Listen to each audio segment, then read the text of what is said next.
Hey guys, Charles here, and in today's video I'm going to be giving you a rundown of the Google Thread update. It is an update that has been unconfirmed as of yet by Google itself, but it's been confirmed by a number of websites throughout the entire internet that have been hit significantly or have actually seen benefit from this. I actually haven't been able to put out a video on this quite yet because my sites actually have seen neither good nor bad increases from this. They've stayed completely the same. So normally I'd put out a video very quickly because I can analyse my own sites within a matter of hours to see which ones have gone up, which ones have gone down, and see the reasons for them, why, by correlation. But unfortunately, due to none of my clients, nothing having anything happen, I haven't been able to make this video quite yet. So after analysing other people's websites, having a look at websites that I have been given, and having websites that have been pointed out to me, I've been able to make this video on exactly what my opinion is of what the Thread update is at this point and at this stage.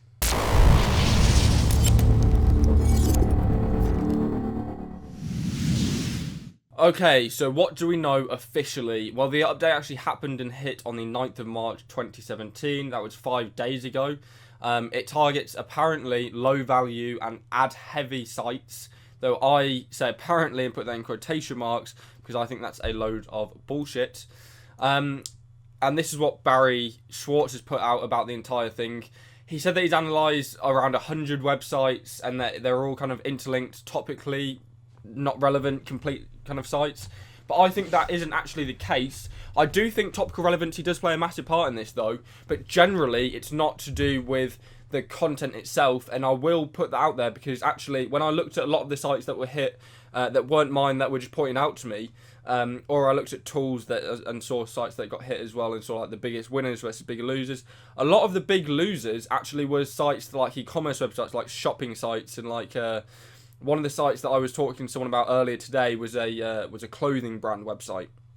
So I actually think that it's not kind of to do with the topical on page, but actually I think it's to do with the topical off page. From when I ran about 300 sites from the losers, of these sites through it, I found a ton of them to be niche relevant in terms of their overall site and their overall copy, etc. But actually, when I ran them through Majestic and looked at their link profile and looked at Majestic's own topical relevancy and topical trust flow, it turned out that they were completely off the other side of the scale. For example, the clothing site I was talking to someone about earlier was a clothing site that was to do with something, it was a general clothing business website, and it actually had a ton of links about society and a ton of government links and things that looked kind of spammy, and they were completely non-niche relevant at all, and that site saw a gigantic hit happen. Same kind of story across the rest of the board. A lot of people were noting that PBNs had got hit. I generally think that if you actually look at the PBNs that did get hit in comparison to those that didn't, it was purely those ones that were like more general niche PBNs. They weren't completely niche relevant with the things that are actually linking to, and the PBNs themselves were perhaps expired domains, which kind of links into Google's theory a couple of months ago that they were going after expired domains that had previously a topic that they now had was unrelated. So repurposing domains, etc., when you're building PBNs is probably not the best way to go, especially after this update, because essentially when I saw all of the affiliate sites that got hit that had PBN links, all of the PBN links I could find weren't niche relevant at all, and a lot of them were using general kind of networks. Now that kind of links into Google's overall narrative about them wanting to go after topical SEO even more and try and make sure that all their links are niche relevant, because the easiest way to do that is via going after sites that are using like PBNs and networks and link networks and stuff that are using links that are just completely unrelated to the pages that they're linking to.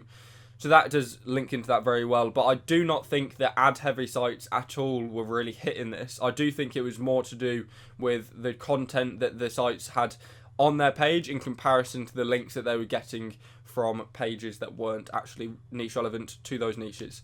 I hope you enjoyed this video. I've been Charles Floate. Peace.